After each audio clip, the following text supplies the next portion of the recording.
Hello everyone, welcome to P Academy. Today we are going to study about skin effect. आज हम इस video में skin effect के बारे में पढ़ेंगे। आगे बढ़ने से पहले हम डायरेक्ट करंट की कुछ प्रॉपर्टीज के बारे में जान लेते हैं। डीसी करंट, जिसको कि टाइम इनवेरिएंट करंट भी कहते हैं, अगर एक सिलेंड्रिकल कंडक्टर से फ्लो कर रही है तो कंडक्टर के क्रॉस सेक्शन के क्रॉस उसका डिस्ट्रीब्यूशन यूनिफॉर्म होगा। दूसरे शब्दों में कहें तो करंट डेंसिटी की value through out cross section constant होगी। लेकिन अगर कंडक्टर सिलिंड्रिकल न होकर किसी दूसरे शेप का हो, जैसे रेक्टेंगुलर, ट्रायंगुलर क्रॉस सेक्शन का हो, तो उस केस में करंट पूरे क्रॉस सेक्शन के थ्रू फ्लो करेगी, लेकिन करंट डेंसिटी की वैल्यू नॉन यूनिफॉर्म होगी। कहने का तात्पर्य यह है कि टाइम इनवेरिएंट करंट कंडक्टर के बल्क में फ्लो करती है। इस वीडियो में आगे हम डीसी की इस प्रॉपर्टी को मैक्सवेल्स इक्वेशन से प्रूव भी करेंगे। Skin effect. Time varying current की एक टेंडेंसी होती है कि यह कंडक्टर के सरफेस के जस्ट बिलो वाले रीजन में ही कंसंट्रेटेड होती है। कंडक्टर में एसी का डिस्ट्रीब्यूशन कुछ इस तरह होता है कि करंट डेंसिटी की वैल्यू कंडक्टर के सरफेस पर सबसे ज़्यादा होती है और डेप्थ बढ़ने के साथ ही इसकी वैल्यू घटती जाती है। अब इस करंट डिस्ट्रीब्यूशन की जो थिकनेस होती है वह करंट के फ्रीक्वेंसी के इन्वर्सली प्रोपोर्शनल होती है। आप स्क्रीन पर जो डॉटेड सर्कल देख रहे हैं, जिसके सरकमफ्रेंस की दूरी कंडक्टर सरफेस से डेल्टा है, कंडक्टर में फ्लो कर रही टोटल करंट का मैक्सिमम हिस्सा इसी डॉटेड सर्कल और सरफेस के बीच फ्लो करता है। दूसरे शब्दों में कहें तो टाइम वेरिंग करंट का मैक्सिमम पोर्शन कंडक्टर के स्किन में फ्लो करता है और इस स्किन की गहराई डेल्टा होती है, जिसको हम स्किन डेप्थ भी कहते हैं। टाइम वेरिंग करंट के कंडक्टर के अक्रॉस इस नॉन यूनिफॉर्म डिस्ट्रीब्यूशन को हम स्किन इफेक्ट कहते हैं, अर्थात एसी का कंडक्टर के सरफेस पर फ्लो करना ही स्किन इफेक्ट है। Cause of skin effect.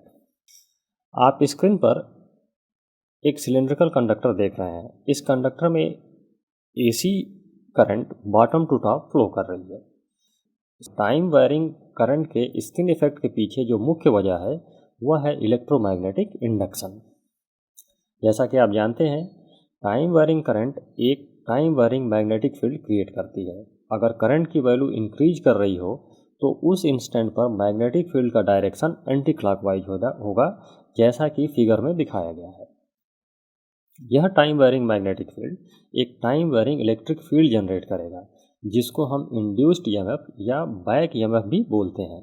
इस इंड्यूस्ड ईएमएफ की वजह से एक इंड्यूस्ड करंट जनरेट होगी, जिसका डायरेक्शन फिगर में रेड कलर से मेंशन किया गया है।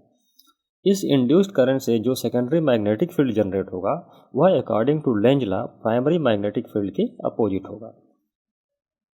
बैक ईएमएफ, जिसकी वजह से इंड्यूस्ड करंट या सेकेंडरी मैग्नेटिक फील्ड जनरेट होता है, उसका इफेक्ट सेंटर पर सबसे ज़्यादा होता है। और ऐसा इसलिए होता है कि सर्कुलेटिंग इंड्यूस्ड करंट की रेडियस जितनी बढ़ती जाएगी उससे लिंक्ड फ्लक्स की वैल्यू भी बढ़ती जाएगी, और जैसे जैसे लिंक्ड फ्लक्स बढ़ेगा बैक ईएमएफ भी बढ़ता जाएगा। यह बैक ईएमएफ इलेक्ट्रॉन को कंडक्टर के बल्क से सरफेस की तरफ मूव करने के लिए फोर्स करता है। यहाँ हम आपको बताना चाहेंगे कि स्किन इफेक्ट एक जनरल फिनोमेना है, यह सिर्फ सिलिंड्रिकल कंडक्टर तक लिमिटेड नहीं है। Proof of skin effect. अब हम मैक्सवेल इक्वेशन से दो चीज़ों को प्रूव करेंगे। पहला, डीसी कंडक्टर के थ्रू आउट क्रॉस सेक्शन में फ्लो करती है, और दूसरा स्किन इफेक्ट। आप स्क्रीन पर एक 3D कोऑर्डिनेट सिस्टम देख रहे होंगे। लेट्स एज्यूम एक कंडक्टिव मीडियम जो x और z एक्सिस के डायरेक्शन में -∞ टू +∞ तक फैला है, लेकिन y एक्सिस पर इसका एक्सटेंशन 0 टू ∞ है। मतलब कंडक्टिव मीडियम xz के राइट साइड है। इस कंडक्टिव मीडियम में करंट z डायरेक्शन में फ्लो कर रही है, सच दैट कि करंट डेंसिटी जो jz है ओनली डिपेंड्स ऑन y। मतलब फॉर फिक्स्ड y, अगर हम y एक्सिस या z एक्सिस पर मूव करें तो jz की वैल्यू चेंज नहीं होगी। xz सरफेस पर करंट डेंसिटी की वैल्यू jz 0 है।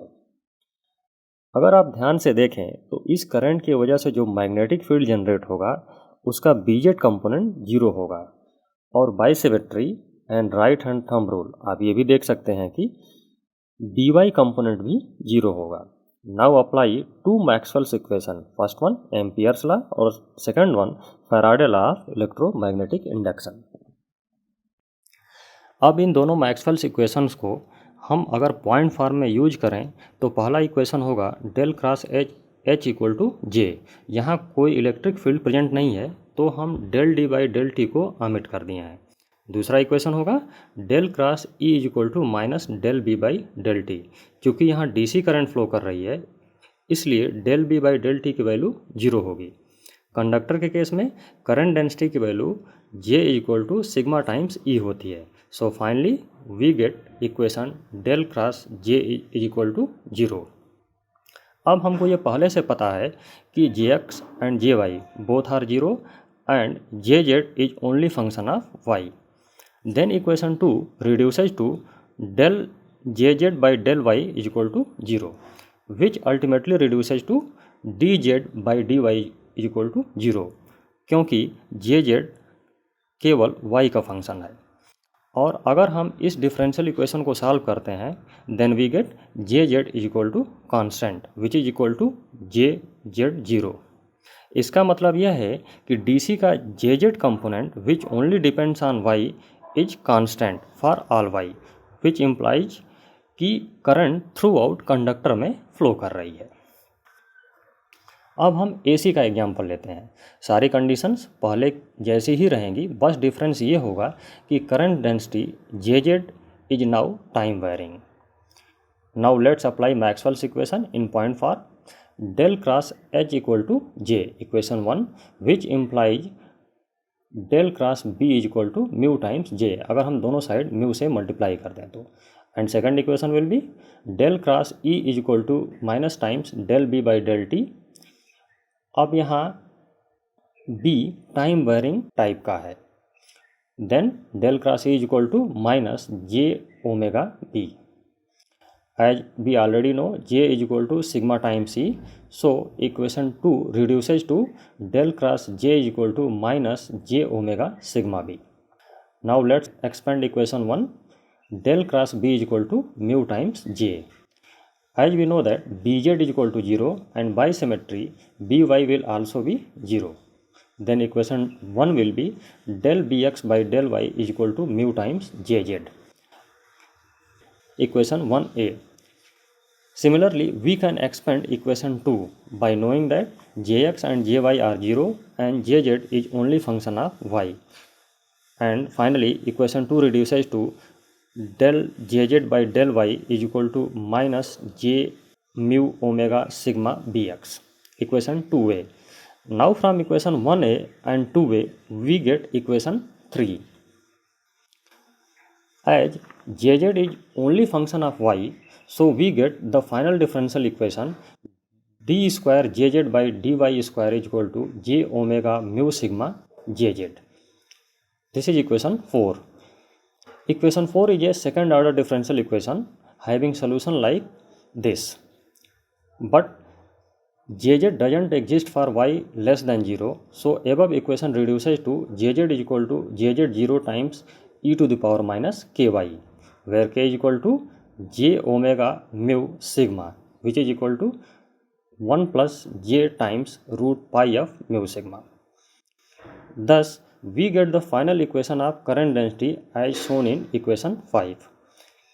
Now you can see from above equation 5 that it has a exponentially decaying term which is e to the power minus y times root pi of mu sigma. इसका मतलब ये है कि जैसे जैसे y की value बढ़ेगी करंट डेंसिटी एक्सपोनेंशियली डिक्रीज करती जाएगी।